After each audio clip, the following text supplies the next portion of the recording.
and night effects and stuff like that. And you must have been fascinated. Yeah. So you learnt music from him at a young age. He did teach me the basics, and then when I was 4, I remember accompanying my father to the studios. Then he fell ill when I was almost like 5 or 6. My whole 5 to 9 year old, that age was in the hospitals with him.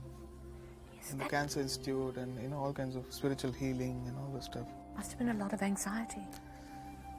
I didn't know much because it was life for me. That was the exposure of life for me at that stage. I thought maybe this is what destiny was that time. When somebody reads about certain thing and when they go to a playground, they think, okay, this is life, this is enjoyment. When I go to hospital, then I think, this is my life. So, and this is in a way, actually, all those things that tamed me up. Maybe I would have become I wouldn't have become a musician if all those things had not happened. And my music wouldn't have that part of melancholy felt that was life, because that's what I had. You've said that it's very important, apart from knowing the ragas and everything, it's very important for that little bit of sorrow. Yeah, I think it kind of brings a melody into your life. It's the same thing actually when you fast during Ramadan, we see the hunger of the poor man sitting on the road. Because when you've always filled, you have a filled stomach always, then you don't realize the hunger and you think that it's all cool. So it's almost like that. But when your father was very ill, did you realize what was happening? Did you understand what's going on? It's a complex thing because at that time, though I don't believe in all this black magic and all this stuff, every one of my father's friends, they would say, oh, they've done this to him, they've done to Shekhar, It's still a mystery for me. Your mystery, what happened to him? Yeah, you always kind of expect, okay, now after this he's going to become all right. After this he's going to become, you kind of expect that kind of thing, and then suddenly he became all right almost. He did all become all right. And 1 week later he died. Oh. Yeah, it was almost as, it seemed as though it was gaining a kind of, it's getting healed or something like that.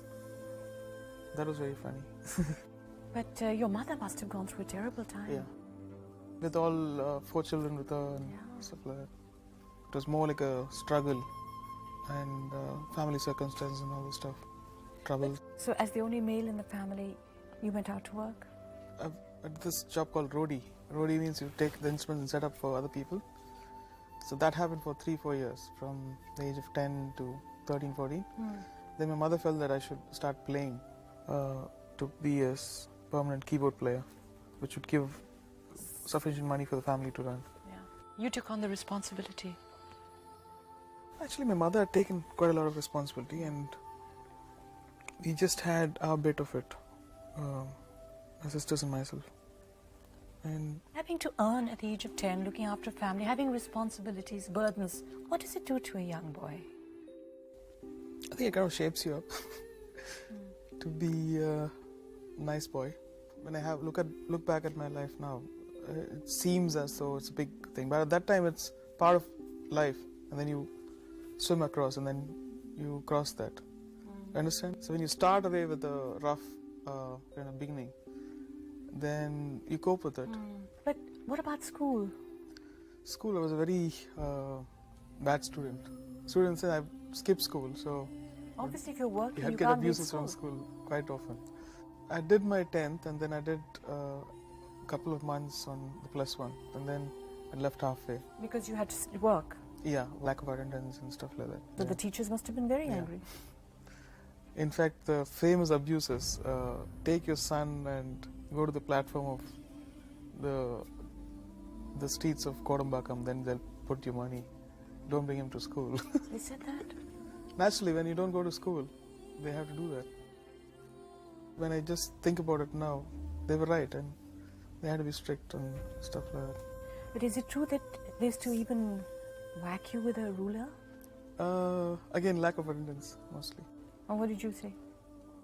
I mean, what was supposed to be fun became a kind of serious thing. Did you talk to your mother? Did you tell her what you were going through, or no, you didn't?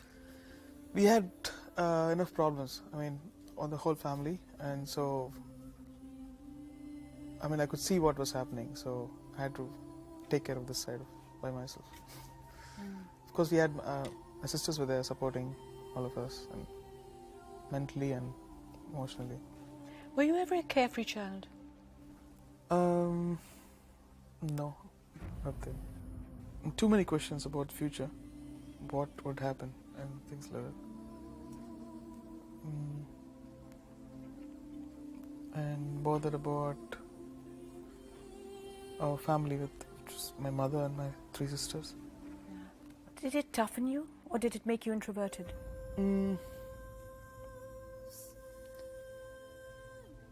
It's a complex answer, actually.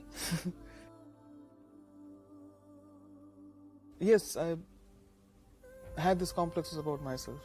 What? Because of all this thing at school and about being without a father and being in music, and being in music was not cool that time.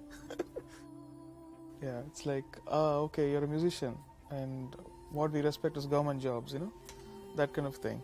And you have to cross all that and believe in yourself and work hard.